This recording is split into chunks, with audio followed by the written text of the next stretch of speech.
हरिओम। हाल ही में एक वीडियो भारती देवी के एक निष्ठ भक्तों द्वारा फैलाया जा रहा है। वह ये है। हम भी बहुत छोटे थे तो मैया ने मुझे कहा कि एक सूत्र को गांठ बांध लो, हंसते हंसते सहना और सहते सहते हंसना। मुझे खुशी होती है कि हम अपनी माँ का वो वचन चरितार्थ करते हैं। चरितार्थ है हमारे जीवन में, हंसते हंसते सहना, सहते सहते हंसना। मुझे शिकन नहीं आती। मुझे लगता है कि मेरी माँ ने दिया हुआ सूत्र यही कृष्ण का सूत्र है, संघर्ष सहर्ष है। तो आपने मेरे जीवन में पहले से देखा होगा, देख रहे होंगे, हमने अनुभव किया है, पर कभी भी मुझे ईश्वर की कृपा का अनुभवहीनता कभी नहीं लगी, कभी अभाव नहीं लगा। मुझे लगा कि जितनी बार लोगों ने प्रयत्न किया है, अपनों ने, स्वजनों ने, परायों ने, पड़ोसियों ने, जितनों ने भी कोशिश की है मेरा बल क्षीण करने की, उतना ही हजारों बल के साथ हम उभर के आए। ये हमारी माँ का आशीर्वाद है। पहचानो अपने प्रभु जी को। इसके पार्ट 1 में भी हमने एक सवाल उठाया था कि पिताजी यानी बापूजी कहाँ है। उनकी वेबसाइट भी जग जाहिर है और उसके बाद भी वेबसाइट पर पिताजी का नाम नहीं डालना यह उनकी मर्जी है, लेकिन वे अभी भी पिताजी को इग्नोर करने वाले कमेंट ही कर रहे हैं। आप कितना भी इग्नोर कर लो, लेकिन इतिहास आपको हमेशा बापूजी की बेटी के नाम से ही जानेगा। यह बात जितनी जल्दी समझ में आए तो अच्छी है। समय समय पर इनके साजिश का पर्दाफाश होता रहा है। उस पर पूज्य बापूजी ने भी समर्थन की मोहर लगा दी है और साधकों को सचेत करना पड़ रहा है।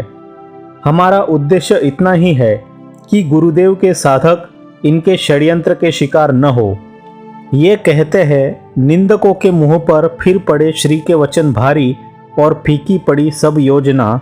जिन लोगों को ये निंदक बोल रहे हैं उनके समर्थन में सद्गुरु स्वयं बोल रहे हैं। तो आप ही निश्चय करो कि निंदक बोलने वाले निंदक है या आश्रम के साधक निंदक है, या फिर इनकी बातें माने तो बापूजी ही इनके निंदक है। अगर आश्रम के साधक निंदक होते तो उनको बापूजी समर्थन नहीं देते।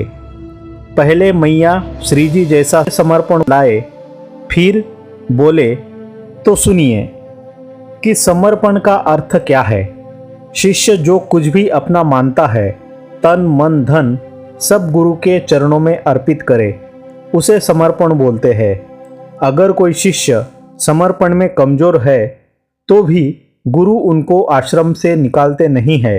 हमारे गुरुदेव इतने दयालु है, इतने बड़े गद्दारों को जानते थे कि ये गद्दारी करेंगे, उनको उन्होंने आश्रम से नहीं निकाले, बल्कि वे गद्दार खुद ही आश्रम से चले गए। ऐसे दयालु गुरु महिला आश्रम से इन दोनों को निकाल दे, इसके पीछे भी तो कुछ कारण होगा ना।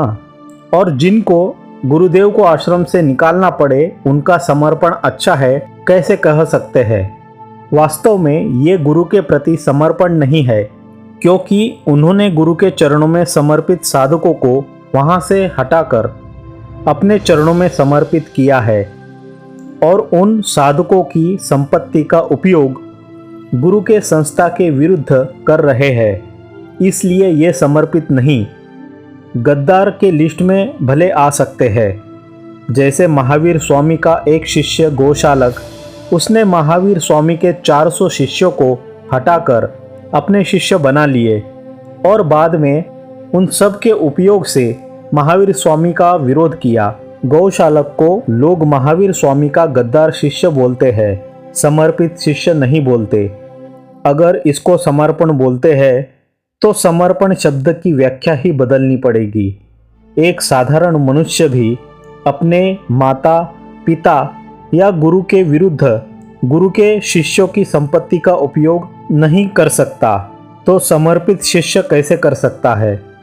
हम चाहते हैं कि ऐसा समर्पण हम कभी भी न सीखें जैसा इनका है।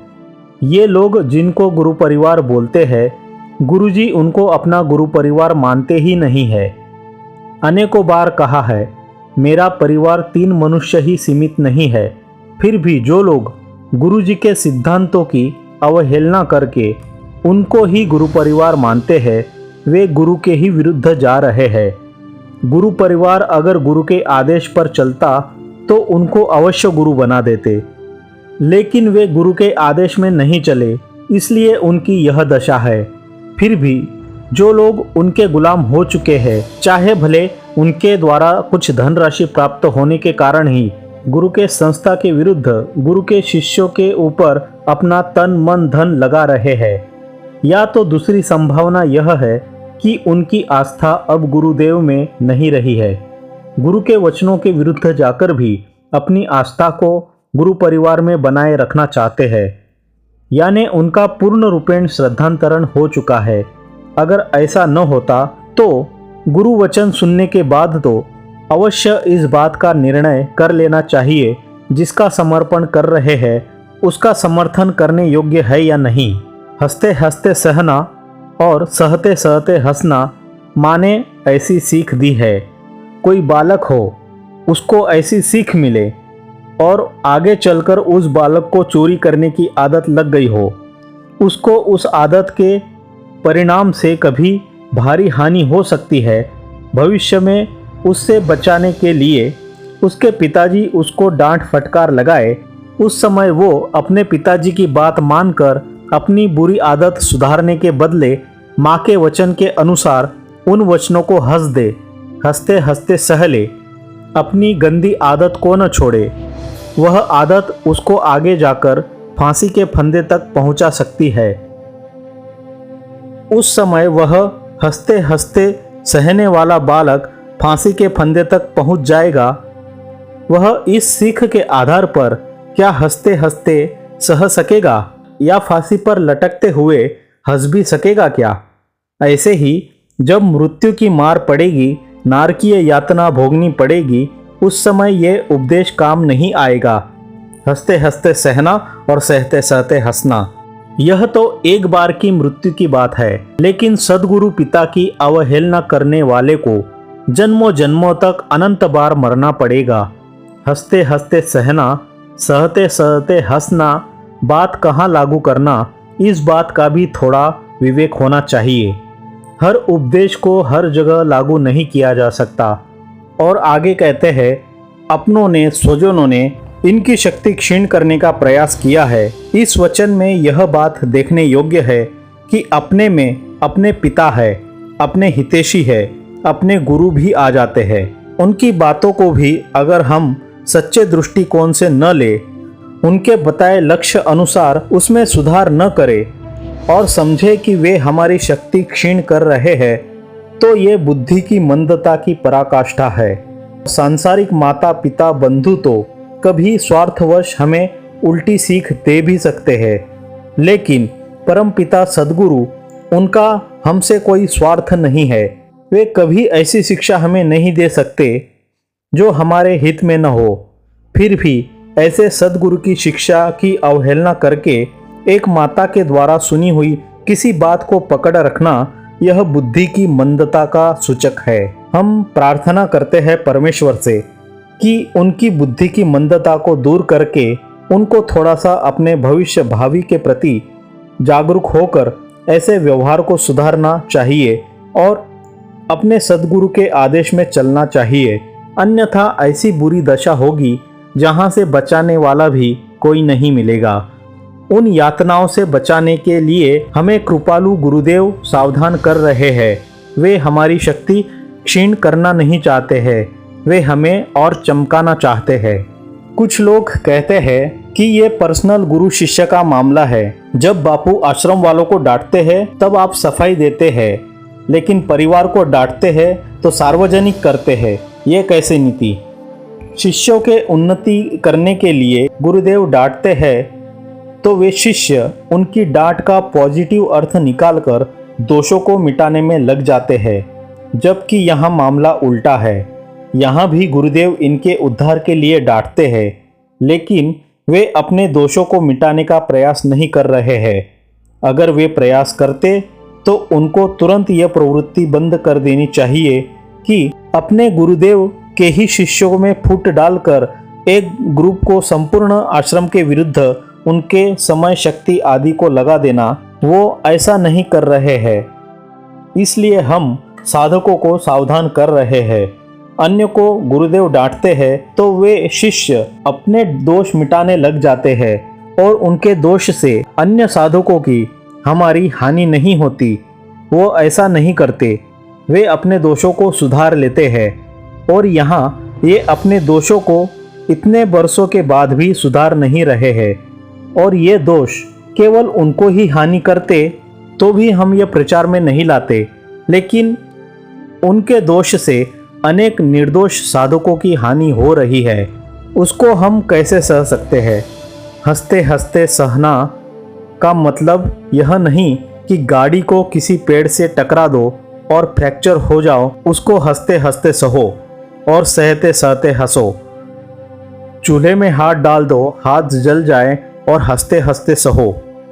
इसका अर्थ यह है कि हमारे मूर्खतावश कोई दोषवश ऐसा दुख आता है तो उस दोष को हटाना और मूर्खता को मिटाना जरूरी है। हंसते हंसते सहने से तो दोष और मूर्खता बढ़ती जाएगी।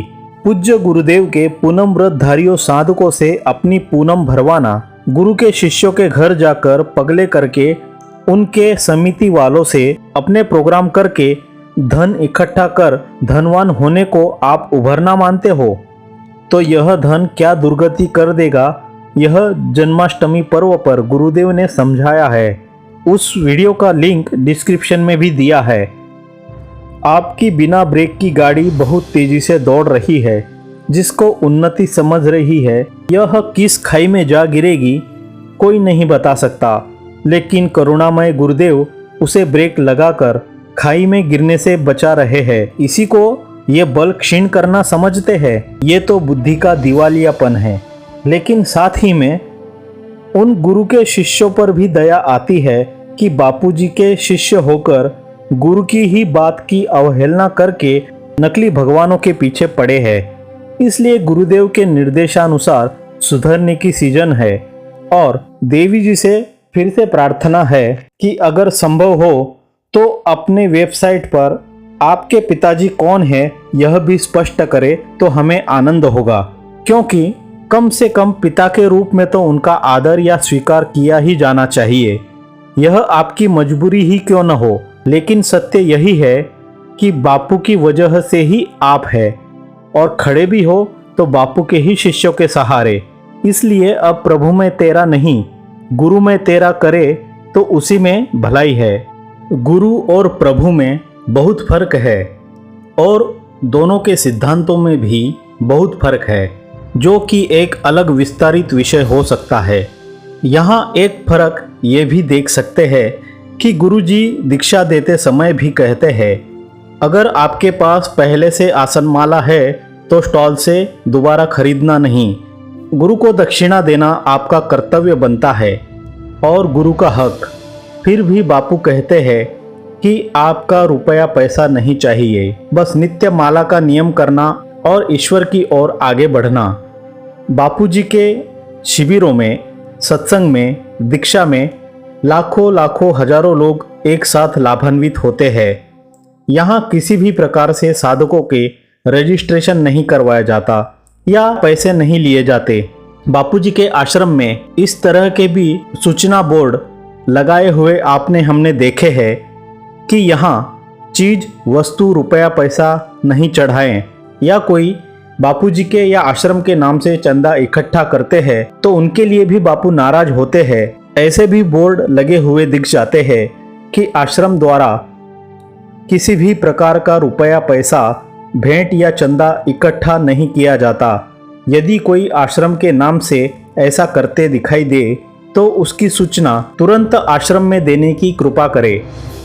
बापूजी तो उन्हें जूते मारने के लिए भी बोलते हैं, लेकिन प्रभु जी के यहाँ तो गुरु जी के सिद्धांतों के विपरीत प्रोग्राम के लिए रजिस्ट्रेशन किए जाते हैं, जैसे कई वक्ता या योग गुरु करते हैं, और रजिस्ट्रेशन भी कई बार अनिवार्य होता है। ऑनलाइन पैसा ट्रांसफर करने के लिए पेटीएम, गूगल पे या बैंक डिटेल शेयर किए जाते हैं कि यहाँ चंदा या रजिस्ट्रेशन की फीस जमा करें, और कई बार तो इतने गुप्त तरीके से कि प्रोग्राम कहाँ है, कब और कितने बजे है किसी को पता नहीं चलता। सीधे प्रोग्राम से कुछ घंटों या मिनटों पहले जिन्होंने रजिस्ट्रेशन किया उनको मैसेज पहुंचाकर बताया जाता है। सभी के आईडी कार्ड जमा किए जाते हैं। इनके भक्तों द्वारा इस तरह के पोस्ट भी शेयर किए जाते हैं कि गुरु पूनम को बापूजी के आश्रम में न जाए, क्योंकि बापूजी तो नहीं है। मैया और दीदी जो बापूजी के गुरु परिवार है उन्हीं के पास जाए और वहाँ पर दान दक्षिणा अर्पण करे, ताकि इनके पास कुछ खर्च करने के लिए आय इकट्ठा हो जाए। बापूजी के आश्रमवासी गद्दार लोग हैं, वे हमारे ही पैसों से फल फूल रहे हैं आदि आदि। आज बड़ी बड़ी कंपनियां व्हाट्सएप, फेसबुक, ट्विटर आदि आप सुनते ही होंगे कि सर्विसेज तो फ्री देते हैं, लेकिन लोगों का सारा डाटा कलेक्ट करते हैं। तो आज भले आपको अपने डाटा की, अपने पर्सनल इन्फॉर्मेशन की इतनी कीमत पता नहीं, लेकिन आपके हमारे पर्सनल डाटा का क्या अरबों खरबों में कंपनियां व्यापार करती है, बेचती है। कई लोग फ्रॉड करते हैं या हैकिंग भी करते हैं। इसलिए अपनी जानकारियां इकट्ठा करने के लिए भी लोगों को रजिस्ट्रेशन अनिवार्य कराया जाता है, ताकि किसी भी बहाने आपका पर्सनल डाटा कलेक्ट हो सके। बाकी आप खुद समझदार है। डाटा का कलेक्शन और व्यापार और उसका दुरुपयोग यह एक लंबा विषय है। यहाँ थोड़े में समझ जाए कि आपका पर्सनल डाटा कीमती होता है। इसलिए #जागो साधक जागो और औरों को भी जगाओ। हरिओम।